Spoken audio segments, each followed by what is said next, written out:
And it is my great pleasure for the podcast today to welcome my dear friend and colleague Debbie Callihan-Dingle, Northeast ISD in San Antonio, Texas. Hi, Debbie. Hi, Nora. I'm happy to be here today. Thank you. You are most welcome. I am delighted to have you here. And so thank you for gracing us and honoring us with your presence. And Debbie, you are a person who has had a lot of and still does have a lot of leadership positions, including being current president of the National Association of District Supervisors. That acronym NADSFul, I'll go ahead and put in the conversation here, as well as having served as president of the Texas Association of Language Supervisors. And you have a real commitment to leadership and vision. What you have challenging times in front of you with leadership in world language and everything else, Debbie. What are some of the aspects that are especially challenging for you right now as a leader, in this case in the world language field? Wow, Nora, that's such a great question. I think anybody in a leadership position right now, um, I'm going to switch that and say anybody in education right now, I think is certainly feeling the stress of everything that is going on. I think that that's a pretty heavy burden to carry right now. But I think in a leadership position, um, you have the added responsibility of making sure to take care of those people that you are working with and that you are leading, and that's not a light burden to bear necessarily. And so um, I'm experiencing that on multiple fronts. On the professional organization front with NASFL, it was, at the beginning of this pandemic, we really rushed to be able to provide resources for our membership, uh, to be able to use with their teachers, because we were having to turn everything on a dime, and everything was turned upside down and inside out and backwards.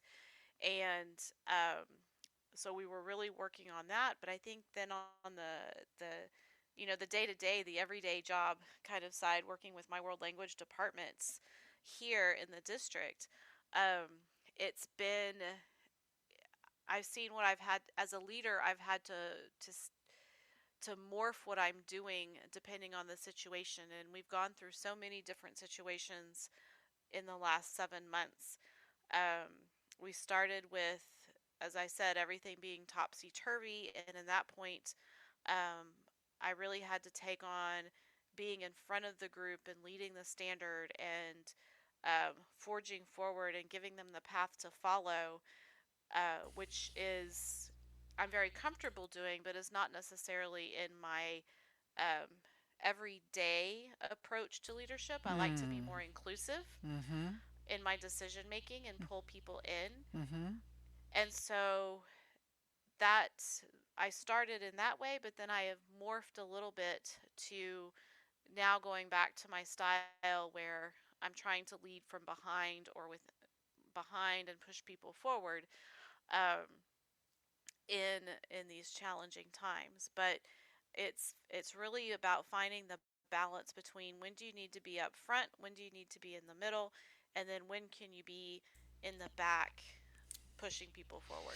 That's really interesting, finding that balance. And you mentioned about its burdens, especially for leaders, but you started out by saying that it's burdens on for education in general. What are some of those burdens, and how have you begun indeed to analyze when to be in the middle, when to push from behind? So some of the challenges that our teachers are facing right now is, across the country we're all in various stages of virtual instruction, and with some people being 100% virtual, some people being almost everybody in person, and then everything in between. And I think teachers having to be able to find the balance between, well, how do I teach virtually while I still have my these kids physically sitting in my classroom? Um, like how do we do all of that? And so I think that's the challenge. just by the nature of this being a virtual situation, instruction doesn't move as quickly as it does when you're face to face in a classroom. And that's another adjustment that we've had to make. Um, to the second part of your question is when, how do you know where to lead from? Um, I think is I don't know if there's a really a formula for that, Hmm. but I think you have to look at the situation in general and decide, well, here we are in crisis mode. In crisis mode, people tend to need um, somebody out front and saying, okay, here is my recommended path. This is what you can do. And in the day to day running of things, when we're not in crisis mode, I very much strive to be an empowering leader, and I want my the people that I have working with me to work together and to help be a part of the decision making, because this is not my little kingdom where, I'm at the top and everybody does what I say, but it's really my program belongs to everybody, and our world language program belongs to everybody, and those are the people that need to be um, empowered to make good decisions. Thanks for describing that. And I loved the phrase that you just pulled out there, my little kingdom, or it's not my little kingdom. And I'm thinking as you describe, what are some of the nature of the leadership style that you are showing so that you are actually training the teachers who might think of their own classrooms as their little kingdom? When you're talking about empowering, how are you training teachers to take on that kind of leadership on behalf of the students in their classroom, their colleagues within a school, for example? Another great question. So, what I like to do is to tap people that have potential. And I hesitate to put it that way because I think almost everybody has potential to fall into this role of being a teacher leader within the district, but um, not everybody is at the right time necessarily to do that, because it does take, being a teacher leader and stepping up into that role does take some additional time, and we all know that there are outside forces like family or advancing your own personal education, or just, I'm just tired at the end of the day. I just don't want to do anything else. Hmm. That can certainly Yeah, say, this is really isn't the time for that. And so I look for people that are energetic. I look for people who are really committed to proficiency based instruction and who are able to convey that enthusiasm and share that enthusiasm with their colleagues. Um, and I like uh, bonus points if they're already a good presenter for adults, um, because most teachers are very very comfortable in front of a student audience, but it's a very different ball interesting. game Yeah. presenting in front of adults. And so bonus points if they're good at it, but that's a not necessarily a prerequisite when I'm looking for a teacher leader, because I've um, that's a skill that you can practice and rehearse, much like language in the classroom, and develop. And so I can develop that part of a person, but it's really looking for people who are committed to the cause and committed to making sure that we give our students the best possible education and providing them the best possible opportunities for language learning in our district that we possibly can. It's interesting you're talking about, if I might put it this way, an advanced level of proficiency of understanding and leadership within the classroom and beyond. Hmm. How do the teachers reflect that then in what they do with students? Is there a role for these teachers to be able to help students to have the vision of what it means to be proficient in a language, but also begin to take the responsibilities and commitments and vision seriously for themselves? So I 100% on that. statement slash question, because the our teacher leaders in our district are really ones that are truly committed to proficiency based instruction, and they're able to model that on campus for their colleagues and be role models for their colleagues and help them Hmm. understand a little bit more about what proficiency based instruction is. And while all of our teachers have been trained on it, um, and have resources to support it, of course they're all in various um, stages of their development of their various stages of proficiency of their proficiency understanding development. So it's nice to be able to have those teacher leaders who can serve in that role and serve in that support, because I can't be everywhere every day all the time. So then translating that into the classroom, I will say that we are very, very fortunate that I've had some tremendous teacher leaders the last 4, 5, 10 years that have helped to develop a what we use in the district. It's Proficiency 101 for students, and it is a series of proficiency lessons for each level 1, 2, 3, and 4 that teachers can do in conjunction with our framework to help students understand the process of proficiency, how that differs from performance, helping the students understand that, you know what, after one semester in level one, you're not going to be fluent. And you know what? That's okay. You're going to be exactly where you need to be in your proficiency journey. So the teachers on my leadership team, and I have several different iterations of that and variations of that, are able to show their colleagues how to use these lessons so that we can then convey that same information to students so students can understand and reflect on their proficiency journey. Beautiful descriptor of a process, Debbie, and I would like to broaden out a little bit and also bring in some of the references you had. Let's take a Okay. look on behalf of some of the listeners to this podcast would benefit from a little clarification which you just said that was important with regard to your colleagues, your faculty, namely the differences between proficiency and performance.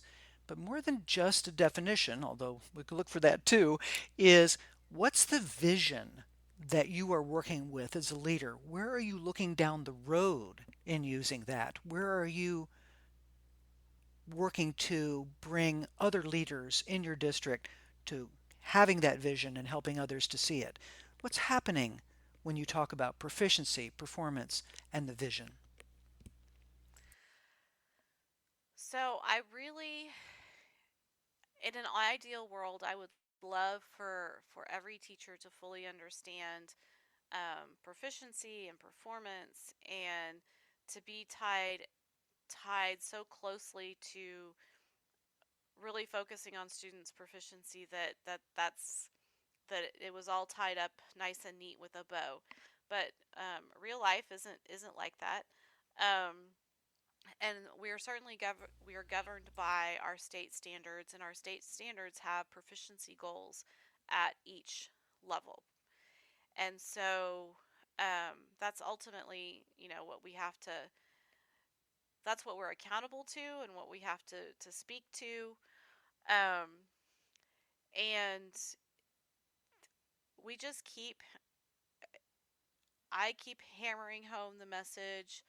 Um, we keep stressing how important it is for um, to focus on the communication aspects of language learning. That it's not really about the the memorizing of vocabulary um, lists, with 100, 150 words, and you just keep on Mm-hmm. memorizing. Mm-hmm.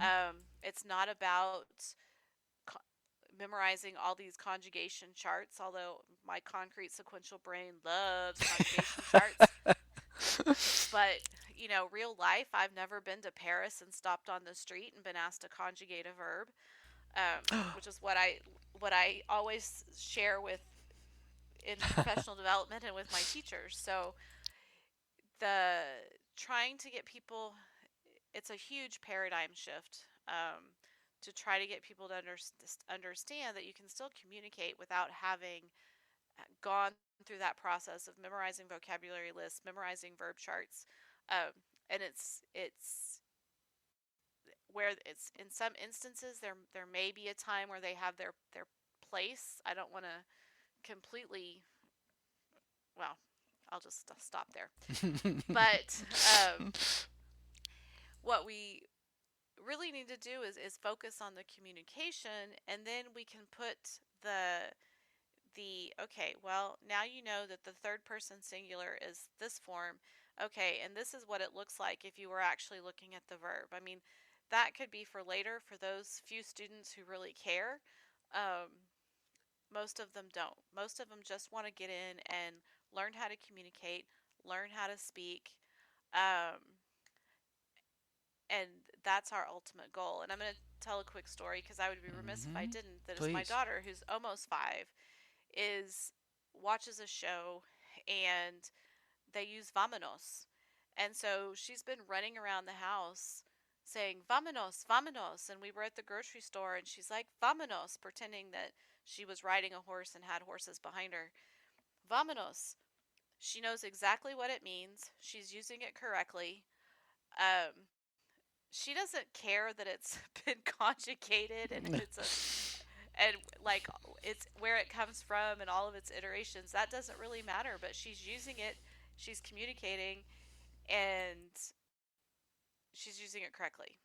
And I She's think we not need to remember that. concerned that it's a first person plural imperative? Come on now, Deb. This is. No. I'm shocked. I'm shocked. I will go Truly. home today, Nora, and I'm going to sit her down and I'm going to use her little whiteboard and I'm going to explain it to her. You better, and you make sure you have all of the forms when you get there too. Make I sure she will. learns them all at the same time.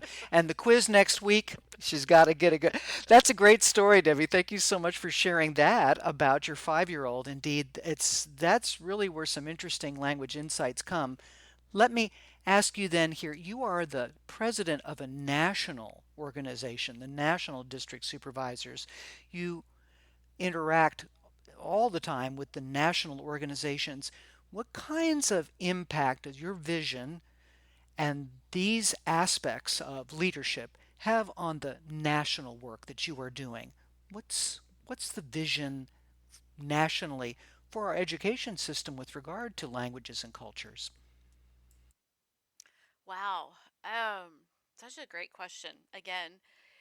And I this role has been a lot of fun and I love that I've got colleagues to brainstorm with across the country and learn from because there are some just very well educated and smart people across the country that I get to interact with NADSFul and then piggybacking with ACTFul and all of the regional organizations. And so um, I just think that we are all in such it's such a pivotal place because I think we can um,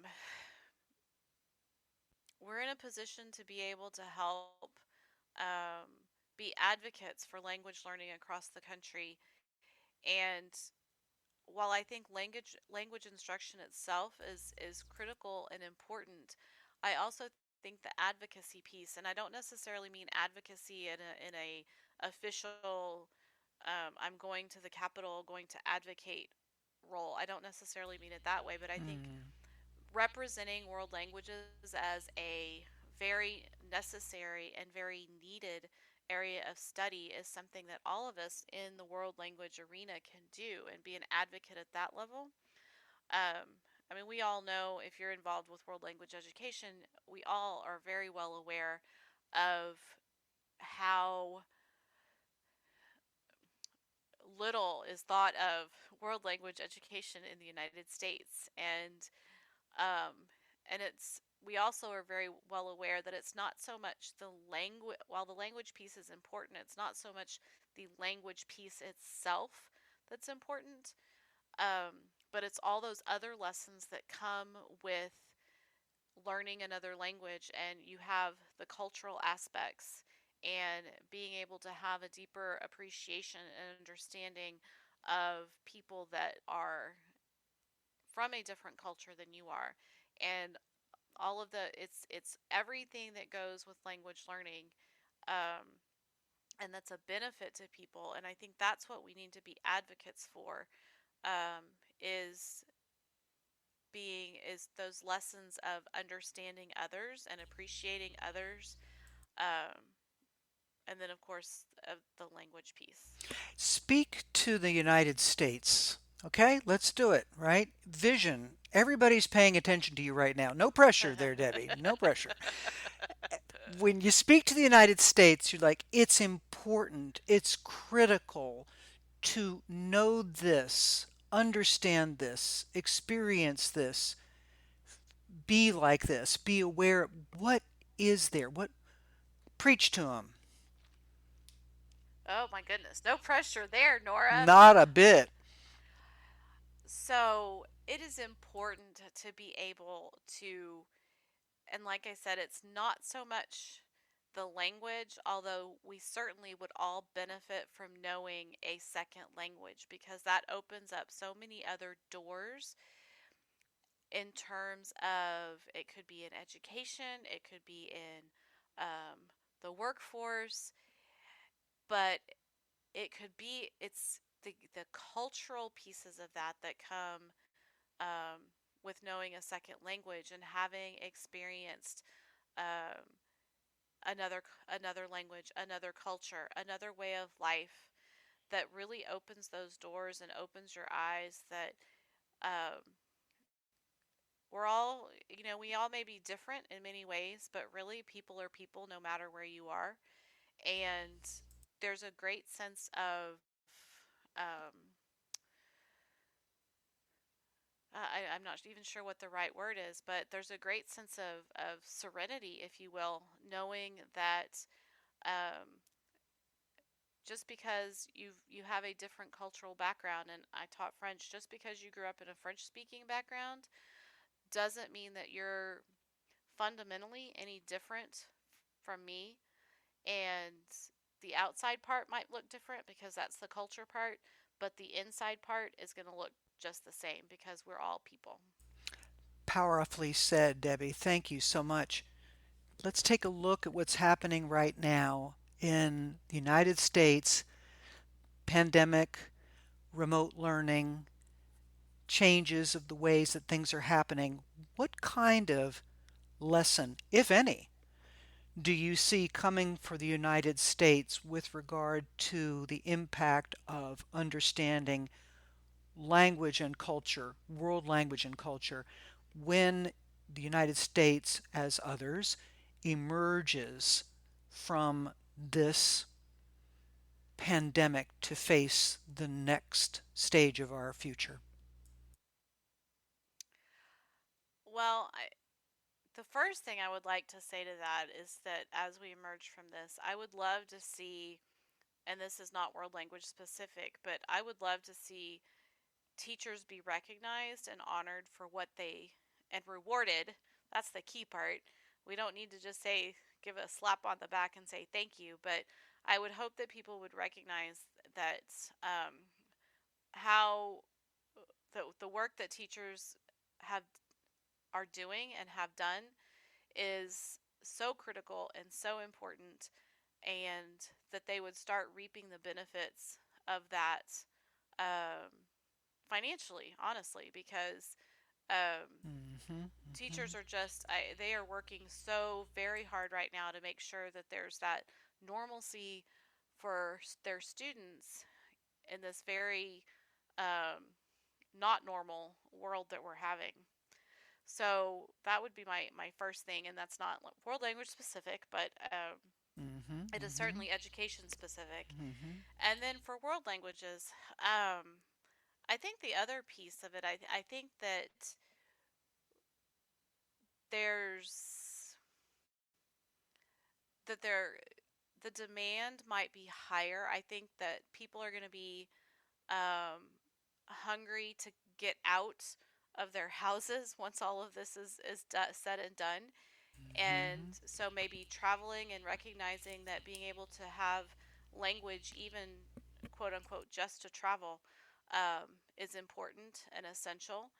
And then being able to, um, for anybody who's in a field of science and research, as they look at what happened, for instance, with the pandemic, and being able to look at the bodies of research that exist out there, from different countries that and have been published in different countries and not necessarily in English, is also going to drive that need for language. And so I would hope that um, that need will be driven by some of the things that come out of the pandemic. The other thing is that is maybe generating that interest in the students to go and visit, either as study abroad or even just to travel. Um, because I do know there have been quite a few teachers who have taken their kids on virtual kids, and I use that in a nice way, but their students on a virtual field trip, Mhm. to museums all around the world and Interesting. to landmarks all around the world. And so it very well could end up on a student's bucket list to go and visit that, or say, I want to go study in Spain now because my Spanish teacher, showed us the we went on virtual field trips here and there. So um, hopefully teachers have used this opportunity, and hopefully students have used this opportunity to kind of pique their interest, and hopefully that'll translate into a greater need for world languages in the future. How interesting. Do you think, in fact, that there has been more attention paid to the virtual field trip, if you were, during this remote learning time than potentially when we were primarily face to face education? I think so. I think that teachers are probably being a lot more cognizant about what they need to do in order to engage their students. They recognize that, in a virtual environment, when you've got a kiddo sitting in front of a computer, and in the background, the TV is on, their brother or sister's walking around, the cat or dog is running around, like the teacher's now competing with all of that. And so um, I think capitalizing on what's around them has probably been something they've done as well. But I think also using these virtual opportunities to visit places around the world, um, I would hope that they have been tapping into that as too, to generate that interest. Fascinating. Very interesting insight. For a moment, I want you to turn just to yourself and call out to the world.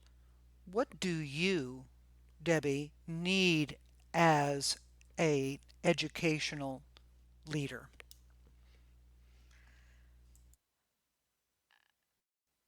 Oh, wow. I'm not even sure how to answer that. Um, as an educational leader, um, I don't do it for kudos, and I don't do it for feedback, but I will say, when I get nice little notes when people tell me thank you, or we're so glad we're in this, and that we're in this together. So those little pieces of feedback really keep me going, because I think, like everybody else, I'm taking this one day at a time, um, in one foot in front of the other. And so those little reflections back are always good, and they're good for the soul, they're good for the heart, and they keep me going. The other, mm, so I think saying thank you. Goodness, Nora, you stumped me there with a question. You have to think about your own needs here. See? My Isn't own that interesting, needs. huh? A little extra sleep wouldn't hurt. Um, I'm not gonna lie. There you go. It's interesting. Maybe I was thinking of a word earlier about the collaborative nature of education in general, or what collaboration can promise to relieve burdens and to provide vision and so forth. Could you imagine something that would provide more support to you that was surrounded by, say, a team in any way, or am I providing you a leading direction that you would not particularly go? Um, I don't know. Like personally, I'm not sure if if I had a team to work with, that would necessarily make my job any easier. Um, I mean, it would be nice. I have people next door to me in the office that, while they're not in world languages, they certainly do um, make it fun to come to work. So I think having that kind of a team is important. On the teacher side of it, I have I have strongly encouraged, and whenever I have the opportunity to encourage, I encourage them to work together because so many of our world language teachers are islands unto themselves when they're on campus. Mm. And so for us in Northeast, like Spanish teachers, that we have, 5 or 6 Spanish teachers per high school campus, and we've got 7 comprehensive high schools. Um, but once we get into the 6 other languages that we offer, that usually, the singletons, they're the only ones on campus. And so I really encourage them, the the people that I work with, these wonderful world language teachers that I work with, to collaborate across campuses because that provides them the support that they need. And I, in fact, had an email last week from a French teacher, so yay to my French teachers. But and he said, yeah, we get together every week and for about an hour, and we have our own little PLC, and they're working together and brainstorming and trying to be on track together. And I think it's that kind of support of when you get into the nitty gritty that is really important for teachers. When you're working by yourself, man, that's tough. And then in this environment, it's even worse. So if you can get together and they're zooming together or using whatever other method they want to use, I just think that that provides such another layer of support for being in the classroom. And it's almost like free therapy, and you're like, man, I just had a rough day today. you know Norah kept turning her camera off, and I didn't know where she was. And but being able to have those kinds of calls, um, and and working together, I think is just very, very critical. That's neat. Thanks for sharing that, Debbie. Okay, I have one more for you. Okay. Okay. I always ask this of all my podcast guests is I'd like you to turn to the listeners now, and I'd Mhm. like you to invite them to do something, advise them to do something, charge them to do something. What would you say to the listening audience about something that they should think of, do, understand? So, what I would say, and this is so much driven by the situation that we're in right now, but whatever your role is to I would challenge you to maybe write 5 little notes to teachers. And so, if you're in the classroom, choose 5 colleagues and just tell them, you know what, hey, I think you're doing a great job, and tell them why. If you're in a leadership role, choose at least 5 or start with 5 and tell them thank you. If you're a parent, choose 5 teachers, tell them thank you. If you're a student, choose 5. If you're outside in the community and you're not filling any of those roles, figure out a way to tell teachers thank you, because right now they are just moving heaven and earth to make sure that our students are served. And I will also think that world language teachers are, um, I don't know if they're necessarily working any harder or under any more stress than any other teacher, but I think, having to do what they're doing, but having to do it in a language that you're teaching, um, is presents its own set of challenges, which I guess, Nora, that can be for another podcast. Mm, Um, it is interesting. but it's tough right now. So that would be my advice: is to imagine how good we could make everybody feel if everybody just acknowledged five people, and then in your note you say, okay, I've thanked you, but now when you're comfortable, I want you to thank five more people, because then that could be a contagion effect. Um, and that would be a lovely thing. A contagion of kindness would A be contagion of kindness. would be transformational. And thank you for sharing that idea, Debbie. That's really tender, which is your style of leadership also. Your tender compassion comes through in everything that you've talked about and everything that you do and everything I've enjoyed watching you do over the years, and so many people have profited by. So thank you. Thank you, Nora. I appreciate that so much. Well, it's been a pleasure to speak with you, and I'm going to now I feel very much not just compelled, but invited and happy to write you a thank you note. Well, thank you. It can be email. I'll write for others too, and if email, that would get me off the hook a little bit. I wouldn't have to go try to find stamps. So thank you for that, Debbie. Debbie, it's been a So, pleasure having you here on our conversation today. Thanks for sharing all that you have shared. well, thank you, Nora. I thoroughly enjoyed this. I appreciate the invitation, and I appreciate getting to participate in your podcast. So, It's a great pleasure. Keep up the good faith now. Thank you for all that you're doing with teachers, not only in your own district, but with teachers and supervisors and leadership around the country. Thanks again, Debbie. thank you, Nora. Okay, you take care. Bye. Bye bye.